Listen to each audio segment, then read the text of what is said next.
ಬಹಳ ವರ್ಷಗಳ ಹಿಂದೆ ಒಂದು ದೊಡ್ಡ ಕಾಡು ಇತ್ತು. ಆ ಕಾಡಿನ ಹೆಸರು ಸುವರ್ಣವನ. ಅಲ್ಲಿ ಜಿಂಕೆಗಳು, ಆನೆಗಳು, ಮೊಲಗಳು, ಕರಡಿಗಳು, ನವಿಲುಗಳು, ಕಪಿಗಳು ಮತ್ತು ಅನೇಕ ಪ್ರಾಣಿಗಳು ಸಂತೋಷವಾಗಿ ಬದುಕುತ್ತಿತ್ತು. ಅಂತ ಸಿಂಹ ತನ್ನ ಮಾತೆ ಕಾನೂನು ಎಂದು ಭಾವಿಸುತ್ತಿತ್ತು. ಯಾರು ತನ್ನ ಮಾತು ಕೇಳದೇ ಇದ್ದರೂ ಅವರಿಗೆ ಶಿಕ್ಷೆ ಕೊಡುತ್ತಿತ್ತು. ಒಂದು ದಿನ ಒಂದು ಚಿಕ್ಕ ಮೊಲ ರಾಜನ ಸಭೆಗೆ ತಡವಾಗಿ ಬಂದಿತು. ಕೋಪಗೊಂಡ ಸಿಂಹ ಗರ್ಜಿಸಿ ಹೇಳಿತು, ನನ್ನ ಆದೇಶ ಪಾಲಿಸದವರಿಗೆ ಈ ಕಾಡಿನಲ್ಲಿ ಬದುಕುವ ಹಕ್ಕಿಲ್ಲ. ಎಲ್ಲ ಪ್ರಾಣಿಗಳು ಭಯದಿಂದ ನಡುಗುತ್ತಿದ್ದವು. ಯಾರಿಗೂ ನಗು ಇರಲಿಲ್ಲ. ಪಕ್ಷಿಗಳು ಹಾಡುವುದನ್ನೇ ನಿಲ್ಲಿಸಿದ್ದವು. ಕಾಡಿನ ಮೇಲೆ ಭಯದ ನೆರಳು ಆವರಿಸಿತ್ತು. ಆದರೆ ವಿಕ್ರಾಂತ ಸಿಂಹಕ್ಕೆ ಒಂದು ಮಗು ಇತ್ತು. ಅದರ ಹೆಸರು ಅರ್ಜುನ. ಅರ್ಜುನ ತನ್ನ ತಂದೆಯಂತೆ ಇರಲಿಲ್ಲ. ಅದು ತುಂಬಾ ದಯಾಳು, ಪ್ರೀತಿಯ ಮತ್ತು ನ್ಯಾಯವಾದ ಸಿಂಹವಾಗಿತ್ತು. ಅರ್ಜುನ ಪ್ರತಿದಿನ ಕಾಡಿನ ಪ್ರಾಣಿಗಳ ಜೊತೆ ಮಾತನಾಡುತ್ತಿತ್ತು.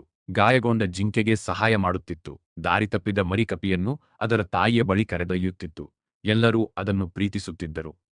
ಒಂದು ದಿನ ಅರ್ಜುನ ತನ್ನ ತಂದೆಯನ್ನು ಕೇಳಿತು, ತಂದೆ, ಎಲ್ಲ ಪ್ರಾಣಿಗಳು ನಮ್ಮ ಕುಟುಂಬದವರೇ ಅಲ್ಲವೇ?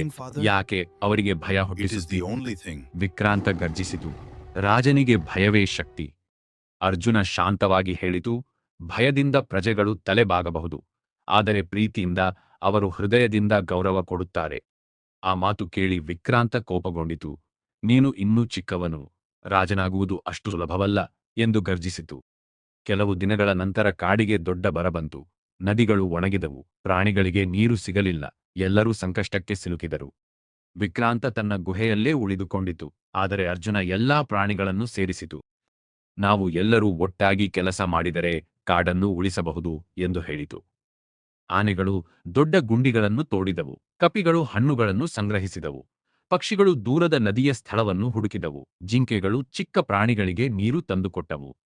ಅರ್ಜುನ ಪ್ರತಿಯೊಬ್ಬ ಪ್ರಾಣಿಯನ್ನೂ ಒಂದೇ ರೀತಿಯಲ್ಲಿ ನೋಡಿತು. ಯಾರನ್ನೂ ಸಣ್ಣವರು ಎಂದು ಕಾಣಲಿಲ್ಲ. ಒಂದು ರಾತ್ರಿ ಭಾರೀ ಮಳೆ ಬಂತು. ಕಾಡು ಮತ್ತೆ ಹಸಿರಾಯಿತು. ಪ್ರಾಣಿಗಳು ಸಂತೋಷದಿಂದ ಕುಣಿದವು. ಆ ದಿನ ಎಲ್ಲ ಪ್ರಾಣಿಗಳು ಒಟ್ಟಾಗಿ ಹೇಳಿದರು, ನಿಜವಾದ ರಾಜನು ಭಯ ಹುಟ್ಟಿಸುವವಲ್ಲ, ಎಲ್ಲರನ್ನೂ ಸಮಾನವಾಗಿ ಪ್ರೀತಿಸುವವನೇ ನಿಜವಾದ ರಾಜ. ವಿಕ್ರಾಂತ ಆ ಮಾತುಗಳನ್ನು ಕೇಳಿತು. ತನ್ನ ಮಗನ ಕಾರ್ಯಗಳನ್ನು ನೋಡಿದ ಮೇಲೆ ಅದರ ಮನಸ್ಸು ಬದಲಾಗತೊಡಗಿತು. ಅದು ನಿಧಾನವಾಗಿ ಅರ್ಜುನನ ಬಳಿ ಬಂದು ಹೇಳಿತು, ನಾನು ನನ್ನ ಜೀವನದಲ್ಲಿ ದೊಡ್ಡ ತಪ್ಪು ಮಾಡಿದ್ದೇನೆ. ನೀನು ನನಗೆ ನಿಜವಾದ ನಾಯಕತ್ವದ ಅರ್ಥ ತೋರಿಸಿದ್ದೀಯಾ? ಅರ್ಜುನ ನಗುತ್ತಾ ಹೇಳಿತು, ಒಳ್ಳೆಯತನ ಕಲಿಯಲು ಯಾವತ್ತೂ ತಡವಾಗುವುದಿಲ್ಲ ತಂದೆ. ಆ ದಿನದಿಂದ ವಿಕ್ರಾಂತ ತನ್ನ ಕ್ರೂರತನವನ್ನು ಬಿಟ್ಟುಬಿಟ್ಟಿತು. ಕಾಡಿನಲ್ಲಿ ಮತ್ತೆ ಸಂತೋಷ ತುಂಬಿತು. ಪಕ್ಷಿಗಳು ಹಾಡತೊಡಗಿದವು. ಪ್ರಾಣಿಗಳು ಭಯವಿಲ್ಲದೆ ಬದುಕತೊಡಗಿದವು. ಕೆಲ ವರ್ಷಗಳ ನಂತರ ಅರ್ಜುನ ಕಾಡಿನ ರಾಜನಾಯಿತು. ಅದರ ಆಡಳಿತದಲ್ಲಿ ಕಾಡು ಪ್ರೀತಿ, ನ್ಯಾಯ ಮತ್ತು ಶಾಂತಿಯಿಂದ ತುಂಬಿದ ಸ್ವರ್ಗದಂತಾಯಿತು. ಕಥೆಯ ನೀತಿ: ಭಯದಿಂದ ದೊರೆಯುವ ಗೌರವಕ್ಕಿಂತ ಪ್ರೀತಿಯಿಂದ ದೊರೆಯುವ ಗೌರವವೇ ಶಾಶ್ವತ. ಈ ವಿಡಿಯೋ ನಿಮಗೆ ಇಷ್ಟವಾದರೆ ಒಂದು ಲೈಕ್ ಮಾಡಿ, ನಿಮ್ಮ ಸ್ನೇಹಿತರ ಜೊತೆ ಶೇರ್ ಮಾಡಿ.